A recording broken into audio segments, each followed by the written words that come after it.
We offer a teen fire camp, which is kind of a, is this right for you? We focus on just the fun stuff, so we don't sit in the classroom and go through PowerPoints on chapters. Doesn't lead to anything. It's just kind of the fun side of stuff, kind of an introduction to firefighting. And we've done it different for many years, just switch it up all the time. So the first year that I ran one, it was co-ed. The next year, because we had such a big response to it, we did a separate guys week and a separate girls week. And then we were gonna alternate weeks because it's kind of labor intensive, which means manpower, which means money. So we were gonna alternate. One year was gonna be boy, and next year gonna be girl. And then COVID hit and we didn't do anything. And so last year we said, okay, well, we haven't done anything in 2 years, so we did a boy and a girl. And this year we have combined with police. We sat down and talked to them. The police have always done, they call it a 2-week leadership camp. And 2 weeks of police stuff, they admitted, was too much. And the fact that they called it a leadership, they didn't use the word camp, they used something else. What? It was academy. Leadership Academy, there you go, thank you. They felt that that wasn't quite the right term. So we got together and talked, and if you think it's possible for 5 adults in a room to talk for over half an hour about, are we gonna call this an academy, a camp, or something else, I lived it. And, it's painful. No, that's not what I do. I will put together the program, I will teach, I will do that. Don't make me talk about this stuff. They ended up all agreeing, we ended all up agreeing on calling it a first responder summer youth camp. It's for police side and fire side, but the police are gonna condense theirs down and make it a bit more, cut out the fluff, cut out the boring stuff, and try to focus like what we did on the fun, cool exploration side of things. Us, it's gonna be open to guys and girls and everything in between and whatever. So it's co-ed camp. So what we are doing, all right, this doesn't show the dates on it, but police are doing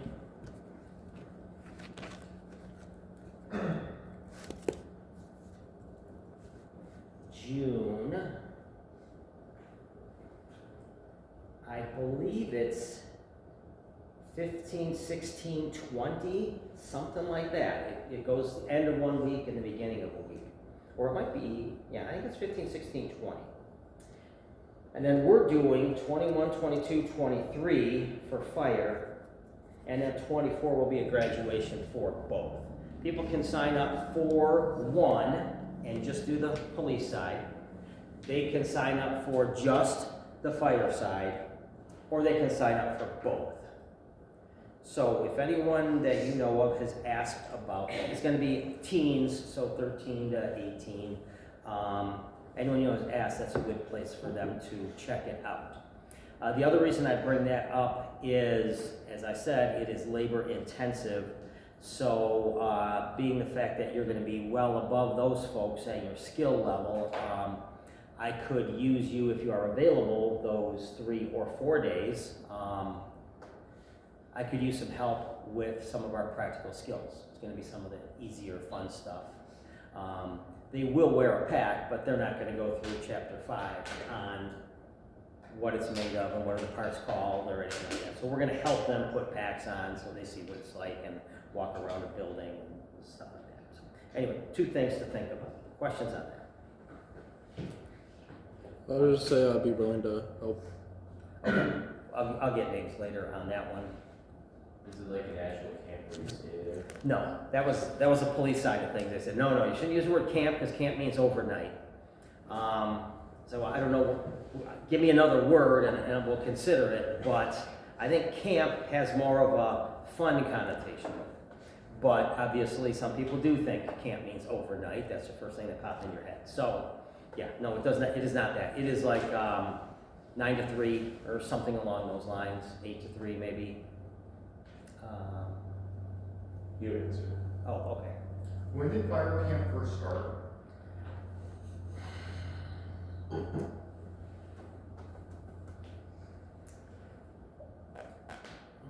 Back in the 90s, we had done, in Livonia Fire, we had done a Fire Prevention Week open house, and that's been done forever and ever and ever. And I said, let's focus on a day of fun during the summer, but also some learning, but they have fun while they're learning. So we came up with a kids' day thing, 1 day long. We called it Schools Out, Safety's In. And we did that for a number of years. And that kind of led into this, the original camp, when I came here at Brighton. Livonia wasn't quite at that point where we were ready to take on this kind of a challenge. But Brighton was, because it was gonna draw so many people, but we're just gonna make it throughout the county, because you folks work way better with other fire departments in your county than we do in Wayne County.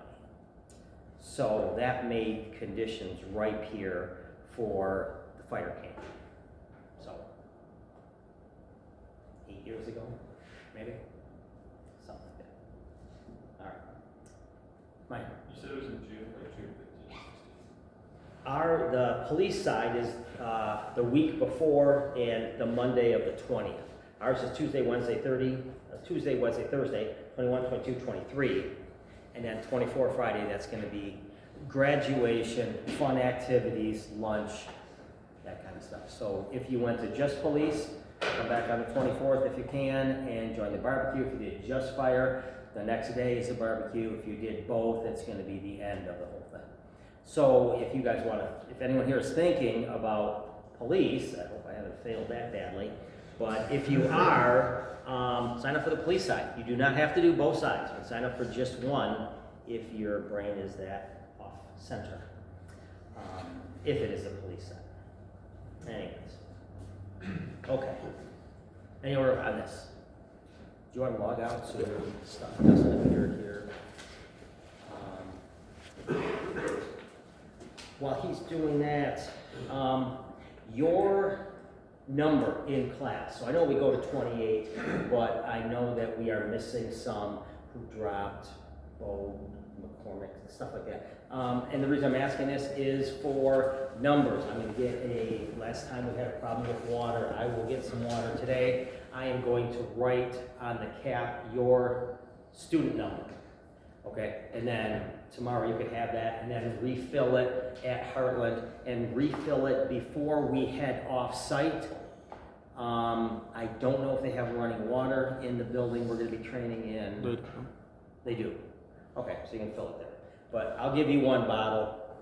If you want to bring your own, this kind of thing, that's fine. Just refill that multiple times. But I'll bring bottles with numbers and go from there. So you told us that we could carpool from Heartland Oh. to like the building. You want us to tell you all who was driving with who or anything? Yeah, let me get that in a minute. Let me get your number. Just write down the line. I'll say the name. You give me Albright. 1, Allen, 2, Bates, 3, Brookshire, 5, Esper, 6. Christopher, 7, Flory. 8. Good. C9. Hodel, you 10? Mm-hmm. All right, so that makes him 9 and 10. Jones, 11, Kubler, McLaren, 14, 14, Minor, 15, Newark, 16, Noshel, 17. Holding, 18, Osgood, 19. Peshby, 20, Pullen, 21, Portelli. 22. Let me go all the way down. Oh, this. Section 25. Yes. All right. Stanley 26. Yep. 27, 28, right? Yes, sir. Okay, good. All set on that. I will have those ready. So, next question is, carpooling. So, we are going to, after lunch tomorrow at Heartland, everyone know where we're going, where we're parking. Yes, sir. Your gear, SCBA, PPC, put it together, will be inside of the Heartland headquarters, station 61. 61, yes, sir. Station right across from the high school, address is on GroupMe. We start at 8, or plan to start at 8. Bring all of your stuff into the station, I will be there, we will have a bay set up where you can set all of your gear. It's all gonna be tight, but that's okay. We don't need to do anything as a big group, other than 8 o'clock in the morning, I'll tell you what stations you're gonna go to and what you need your pack or how much gear you need. So it will just be a spot for you.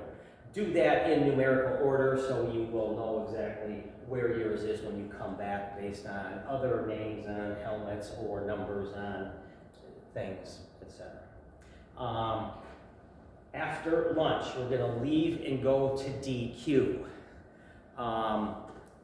Let's carpool there, whatever you can comfortably fit. So I would prefer you don't drive yourself. We are going to go back to Heartland to do cleanup, put stuff away, all that kind of stuff at the end. So, you guys work that out on your own? Yes, sir. If you're one person you don't have someone to ride with, ask in your platoon, ask your friend that's coming sitting by you. We don't need to spend time on that, I don't think. I think we'll pass on that. All right, so I got that one.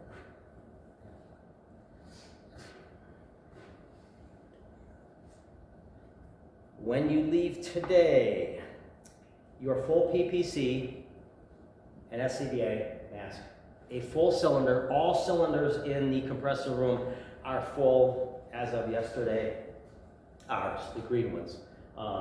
So grab a full one and bring that with you tonight so you will have that tomorrow. Did Good contact anybody to bring his? He won't be there. Oh, Yeah, that's right, that's right. That's, you talked to me. All right. Oh, today, last day for the QR scan. You don't need to do that anymore. Brighton changed their policy recently, and we followed suit with that one. So when we were first figuring out COVID, good reminder of stuff, you know, oh yeah, I did go out of town for a travel hockey game or volleyball or, you know, whatever.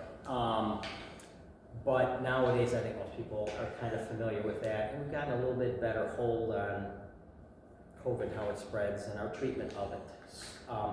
Still, if you're sick, stay home. Temperature scan, the thing will still be there, optional. If you want to do it, if you're not feeling well and you want to check your temperature, feel free. If you do have a fever, obviously that is still the #1 symptom of COVID-19. It's also a symptom of other things, but that is also a symptom of COVID-19. So if you hit that 100.3 mark, strongly consider taking that day off and getting tested. Home tests are available pretty readily today. Questions on that? So I won't be bringing a temperature scanner tomorrow or the questionnaire thing. Today, one thing that I had planned to do, I've got everything out by the truck, is we're going to set up a phone line today. Well, I woke up and saw snow. I said, okay, so today we are currently in the mid-20s going to a high of the mid-30s. Crappy out. If we push that to Monday, and I know we're going to be starting a chapter on Monday, but we may be starting a chapter today, just so I have some time on Monday. We start the day in the mid-30s, going up to a high in the mid-50s. So I think a much nicer day to be going out there. We're not gonna be out there all day.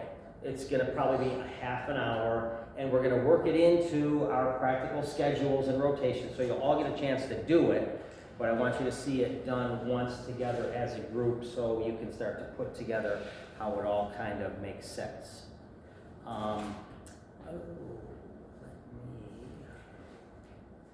Question?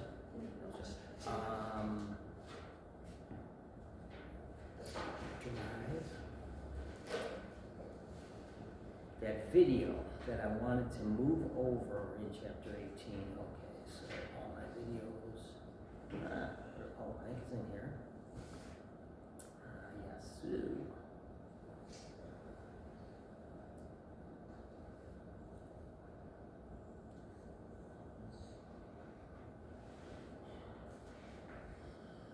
Short video.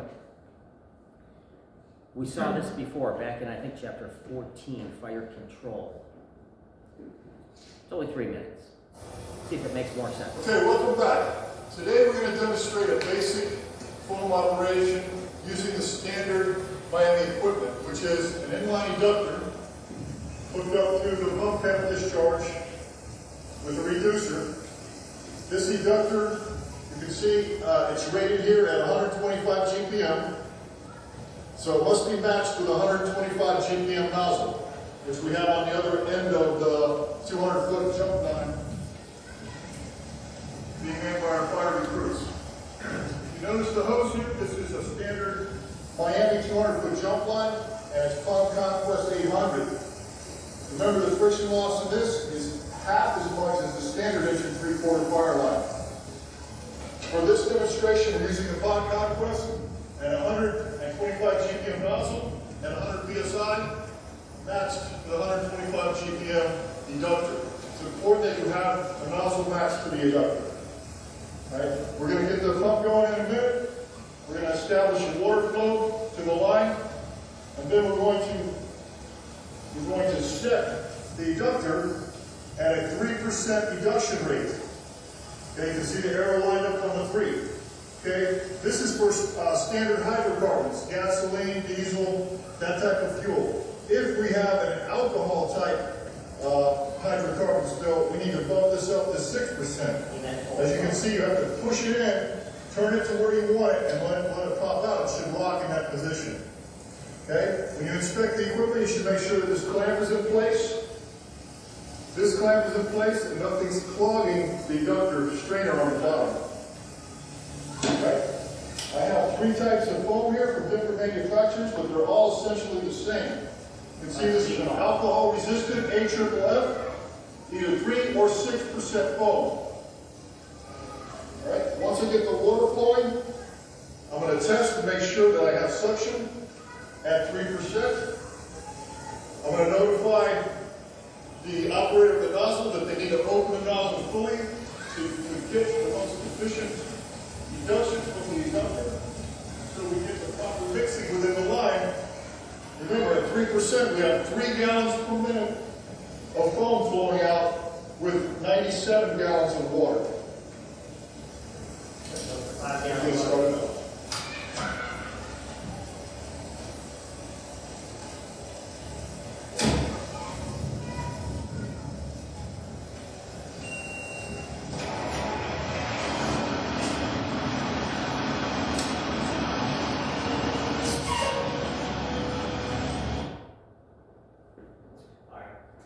So then opens up the discharge to the line, checks the suction on the pickup tube, and then puts it down into the foam concentrate. So that makes sense more now than it did a couple chapters ago, I hope. Yes. Yes, sir. Good.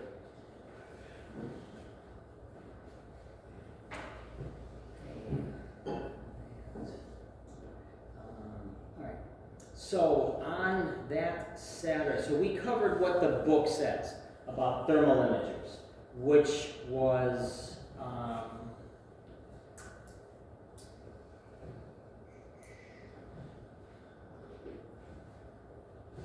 pretty basic. It was a couple of slides. wasn't a big deal. Where is present? Maybe you click the three dots in the corner. Opening new.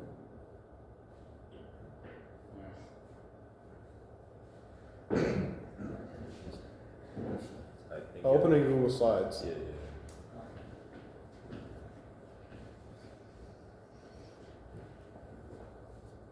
Okay, so the changing color of all is a good thing. It is a good thing.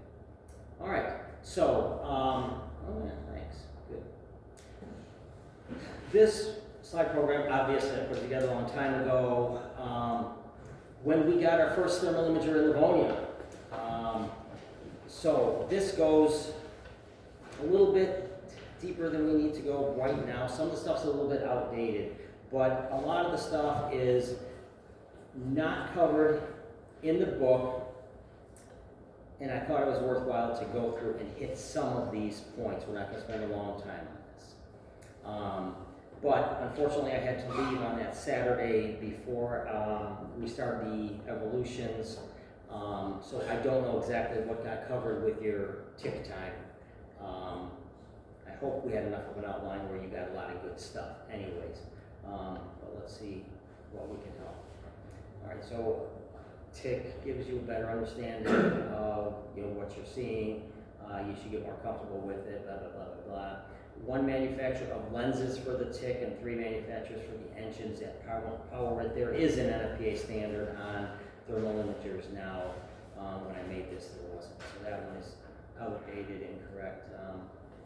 I don't have the number off the top of my head. Tick shows an image when everything goes well. It's up to us to be able to interpret that image. So usually dark colored objects in the viewfinder are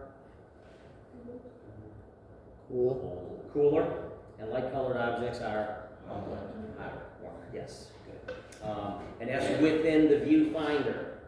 So remember, that changes the perspective on what it sees. So again, right now, if I have this in my viewfinder, Allen is light, the surrounding is dark, 70 degrees, 98.6 degrees.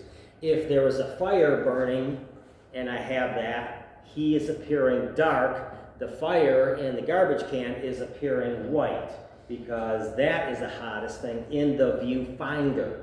So it's not just this, so I mean, simply, it looks like you're watching a black and white TV show, because it's all grayscales, but you gotta interpret the grays.